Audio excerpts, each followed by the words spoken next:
যোৱাকালি যোৰহাটত আমাৰ তিতাবৰ থানা আণ্ডাৰত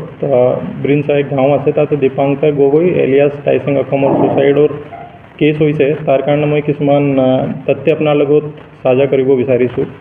দীপাংকৰ গগৈ এলিয়াছ টাইচিং অসম 2019ত উল্ফাত যোগদান দিছিলে। ই শিৱসাগৰৰ আৰু একজন আছে পল্লৱজ্যোতি গগৈ। ই দুজন 2019ত যোগদান কৰাৰ পিছত যেতিয়া তাৰ পৰা আসাম ৰাইফলছ অৰুণাচল লাজু PSৰ আণ্ডাৰত এক জেগাত এৰেষ্ট কৰে আৰু তাতে ফাংচু জেলত কিছুমান দিন থাকে। তাৰপিছত আমাৰ ইয়াতে তিতাবৰ থানাত বি তাৰে 2020 চনৰ এটা কেছ আছে, তাতে এৰেষ্ট হৈছিলে আৰু জেলত আছিলে। আমাৰ আপুনি সবি জ্ঞাতে কি যোৰহাটত 14 ডিচেম্বৰত এটা গ্ৰেনেড লবিঙৰ কেছ হৈছিলে আৰু গ্ৰেনেড লবিঙৰ দিনাৰ পিছত আমাৰ যিমান উল্ফা সাৰেণ্ডাৰ্ড আলফা আছে, या जो overground workers suspected overground workers আছে, ये सोशल मीडियात केতিয়াবা पोस्ट दिছিলে। ই সবকে আমি বেকগ্ৰাউণ্ড চেক और ইনভেষ্টিগেশ্যন ইণ্টাৰোগেশ্যনৰ কাৰণে সবকে মাতা হৈছিলে। আমাৰ সব টিম যিমান থানা আছে আউটপোষ্ট আছে সব টিম গৈ পেলাই নিজৰ এক্টিভিটিজ ভেৰিফিকেশ্যন কৰা হৈছিলে কি কোন কি কৰি আছে, কোন জেগাত আছে, এই সব আমাৰ ভেৰিফিকেশ্যন হৈছে। আমাৰ ডিষ্ট্ৰিক্ট যোৰহাটত অলমোষ্ট 150 সালফা আছে और অলমোষ্ট লাষ্ট 2-3 ইয়াৰত মাজত 70-80 यंग बॉयज ই सोशल मीडियात पोस्ट দিছে কি আলফা জইন কৰিব লাগে या আলফা যাম এনেকুৱা। তো এই কেছ ৰিলেটেড আমি যেতিয়া আমি CCTV ফুটেজ চালোঁ আৰু কিছুমান আৰু তথ্য আছে যে মই এতিয়া পাব্লিক ডোমেইনত সাझा কৰিব নোৱাৰোঁ। আমাৰ দীপাংকৰ গগৈক বি তিতাবৰ থানাত অনা হৈছিলে আৰু তাৰ সোধপোছ কৰা হৈছিলে আৰু তাৰ ফোনত যেতিয়া আমি বহুত ডিটেইলড এনালিচিছ কৰিলোঁ আৰু আমাৰ টেকনিক্যাল এনালিচিছ কৰা হ'ল, আমি গম পালোঁ কি তাৰ ইনভলভমেণ্ট কিছুমান আৰ্মছ স্মাগলিঙৰ কেছত আছে, যে আমাক তিতাবৰ অঞ্চলৰে কিছুমান মানুহ আমাক কৈছে বি কি যাৰ পৰা এই আৰ্মছ বিচাৰিছিলে। আৰু এটা আপুনি সব চিনি পায় সঞ্জীৱ বৰুৱা, এটা লখিমপুৰৰ মানুহ আমি এৰেষ্ট কৰিছিলোঁ কিছুমান দিন আগত, যে লিচুবাড়ি ফায়াৰিং কেছৰ মেইন একিউজ হয়, যাৰ পৰা আৰ্মছ বি ৰিকভাৰ হৈছিলে। তাৰ পৰা বি এই আৰ্মছ লৈছে আমাৰ তথ্য আমি তাৰ ফোনত পাইছোঁ। আৰু বহুত কিছুমান তাতে অডিঅ' ৰেকৰ্ডিং আছে, হোৱাটছএপ মেছেজেছ আছে, যে মই ইনভেষ্টিগেশ্যনৰ কাৰণে ক'ব নোৱাৰোঁ, কিন্তু বহুত কোড লেংগুৱেজত বহুত কিবা বস্তু পাতি আছে বহুত মানুহৰ পৰা, নাগালেণ্ডৰ বাহিৰৰ মানুহৰ পৰা, চৰাইদেউ শিৱসাগৰ ফালৰ পৰা।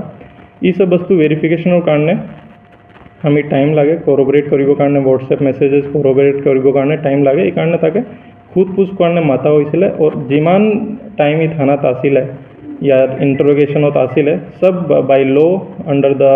CCTV কভাৰেজ আছিলে। আৰু তাৰ ওপৰত যিমান এলিগেশ্যন এতিয়া আহি আছে কি নিৰ্যাতন হৈছে, কিবা হাৰাছমেণ্ট হৈছে, এনেকুৱা কোনো ঘটনা হোৱা নাই।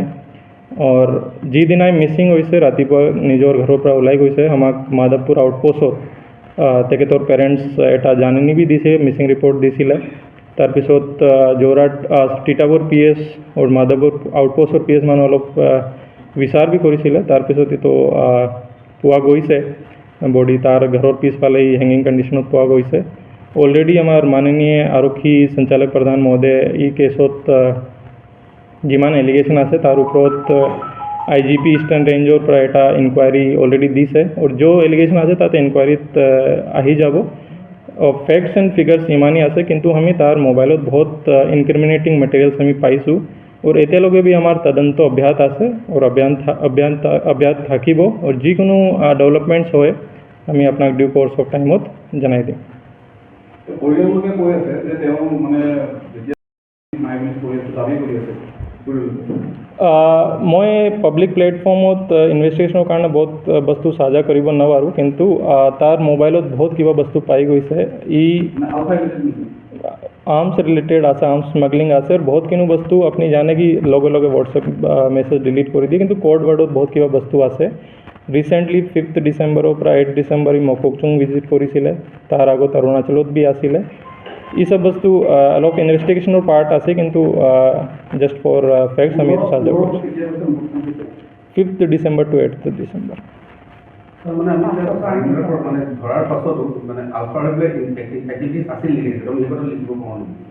আমি যিমান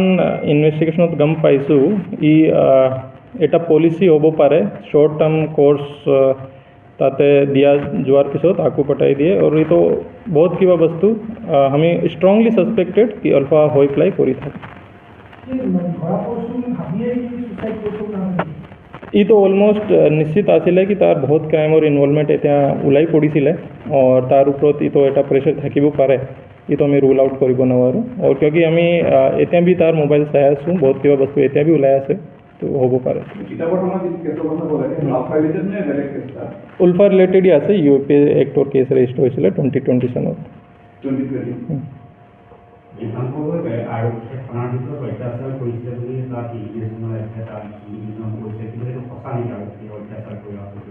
এই এলিগেশ্যন মই এতিয়া নিগেট কৰি আছোঁ কিন্তু তাৰ ওপৰত বেছি কমেণ্ট না দিওঁ কিয়কি অলৰেডি আৰক্ষী সঞ্চালক প্ৰধান মহোদয় আমাৰ এটা ইনকুৱাৰী দিছে আৰু ইনকুৱাৰীটো বস্তুটো ওলাই পৰিব IGP ইষ্টাৰ্ণ বেঞ্চ আমি এতিয়া একদম ৰুল আউট কৰা নাই ফিজিক্যালি ই নাছিলে কিন্তু ইয়াৰ থ্ৰু বহুত কিবা বস্তু হ'ব পাৰে আমি কিন্তু ষ্ট্ৰংলি সাসপেক্টেড আছে আমাৰ আজি পেপাৰটো ওলাইছে আৰু পৰিয়ালকো কৈছে যে SPF তাৰ মূৰত পিস্তল লগাই ধমকি দিছিলে মইতো পিস্তল কেৰি নকৰোঁ পেপাৰটো ওলাইছে আৰু তাৰ আপোনাৰ পৰিয়ালকো কৈছে যিমান এলিগেশ্যন আছে মই আকৌ ৰিপিট কৰিম যিমান এলিগেশ্যন আছে পেপাৰত আহিছে ছ'চিয়েল মিডিয়াত আহিছে আৰু ফেমিলি মেম্বাৰ যিমান দিছে অলৰেডি সব ইনকুৱাৰীত কভাৰ হৈ যাব এতিয়া তিতাবৰ থানাত অলৰেডি এতিয়া ধৰ্ণা কৰি আছে লোকেল মানুহখিনিয়ে তেওঁলোকে তিনিটা ডিমাণ্ড কৰিছে মই কথা পাতিছোঁ এটা কৈছে যে তেওঁলোকৰ দুটা মোবাইল পুলিচে চিজ কৰি থৈছে তেওঁ পাছবুকখন চিজ কৰি থৈছে আৰু মাকৰ যিটো ৰেচন কাৰ্ড সেই ৰেচন কাৰ্ডটো চিজ কৰি থৈছে পুলিচে কথাটো সঁচা নেকি ৰেচন কাৰ্ডটো চিজ কৰিবলগীয়া হৈছে দীপাংকৰ গগৈৰ মোবাইল আমাৰ হাতত আছে মাৰ বি আছে মাৰ এই কাৰণে আছে কি কেতিয়াবা মাৰ মোবাইল বি ইউজ কৰে এই কাৰণে আমি মাৰ মোবাইলটো ৰাখিছোঁ আৰু ই বি এনালিচিছ চলি আছে এটা আৰু মডাছ অপাৰেণ্ডি আছে যে মই ইয়াতে শ্বেয়াৰ কৰিব নোৱাৰোঁ কিন্তু কিছুমান ফাণ্ডছ বাহিৰৰ পৰা বেলেগ ইলেক্ট্ৰনিক মিডিয়ামৰ থ্ৰু আহে এইটো আমাক এনালিচিছ কৰিব লাগিব এই কাৰণে আমি একাউণ্ট ডিটেইলছটো লৈছোঁ আৰু যেতিয়া ৰাচন কাৰ্ড আছে মই একবাৰ চাই ল'ম এইটো ৰাচন কাৰ্ড আছে তো এইটো স্যাৰ দীপাংকৰে আপোনাৰ আলফাৰ যিটো ৰিক্ৰুটমেণ্ট হয় বা যিবোৰ ল'ৰা ছোৱালী নিয়ে মটিভেট কৰি পেলাই তেনেধৰণে কৰে তেনেকুৱা এক্টিভিটিজ স্যাৰ ছ'চিয়েল মিডিয়াৰ জৰিয়তে আছে নেকি মই আগেন এই বস্তু কৈ আছোঁ কি ৰিক্ৰুটমেণ্ট হয় আৰ্মছ হয় या এক্সপ্ল'জিভ তাৰ আমি ষ্ট্ৰংলি আমি সাসপেক্টেড আছোঁ বহুত কিবা গতিবিধিত জড়িত আছে সেম ফৰ শিৱসাগৰত পল্লৱজ্যোতি গগৈ যে আছে ইয়াৰ দুটাৰ মাজত বহুত কমিউনিকেশ্যন আছে আৰু হোৱাটছএপ বহুত ইনক্ৰিমিনেটিং মেটেৰিয়েল আছে যাতে ৰিক্ৰুটমেণ্ট উলফাত ৰিক্ৰুটমেণ্টৰ কথা পাতিছে আৰু স্যাৰ নাগালেণ্ডৰ পৰা এই আৰ্মছ সৰবৰাহ কৰা বা তেনেধৰণৰ আপোনাৰ ই অলৰেডি এটা বস্তু একচেপ্ট কৰিছে সঞ্জীৱ বৰুৱা যে লিচুবাৰী ফায়াৰিং ইনচিডেণ্টৰ মেইন একিউজ আছিলে তাৰ পৰা আৰ্মছ কিনাটো ই নিজে একচেপ্ট কৰিছে আৰ্মছৰ মানি ট্ৰানজেকশ্যন আমাৰ হাতত আছে তাৰ বেছি মই আৰু ৰিভিল নকৰোঁ এতিয়া দূৰত কি হ'ল আলফাৰ মানে স্থিতিটো কেনেকুৱা ধৰণৰ পুলিচে মানে কেনেকুৱা ধৰণৰ মানে আলফা এক্টিভিটিজ আছে বুলি ক'বনে আপুনি নাই বুলি মানে কেনেকুৱা ধৰণৰ हमार जिमान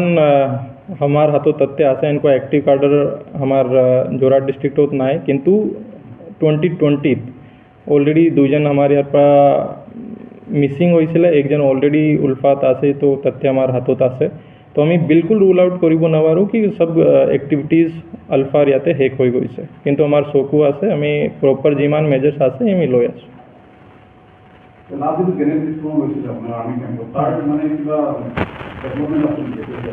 আমি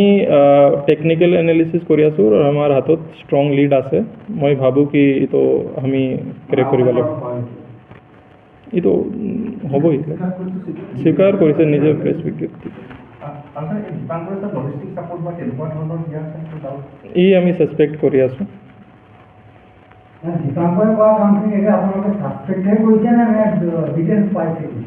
हमार हाथत बहुत किबा एविडेंस আছে और हमार तदंत अभ्यास আছে আমি যেতে একবার কনক্লুজন কেস যেতে আমার কনক্লুড হৈ যায় তেতে আমি আপনার লগত এটো শেয়ার করব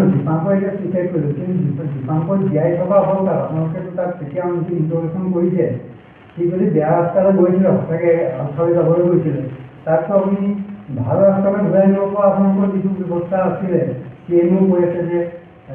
আউটফালে যোৱাখিনি ঘূৰি আহিব লাগে আপোনালোকে সেই ব্যৱস্থাটো नहीं अपने लोग प्रेस ब्रीफिंग तो लोग लेट के जॉइन কৰিছে মই আপোনাৰ জ্ঞাতাৰ্থৰ কাৰণে আকো কৈ আছোঁ ই তো অলৰেডি উলফাত যোগদান দিছিলে তাৰ পৰা সাৰেন্ডাৰ কৰিছে অলৰেডি দুটা বাৰ এৰেষ্ট হৈছে আমাক ই আকো উলফাত গুচি যাব এনেকুৱা তথ্য নাই কিন্তু ইয়াতে থাকি পেলাই উলফাত বহুত এক্টিভিটিজত আমাক ষ্ট্ৰংলি সাসপেক্টেড আছে কাম কৰি আছে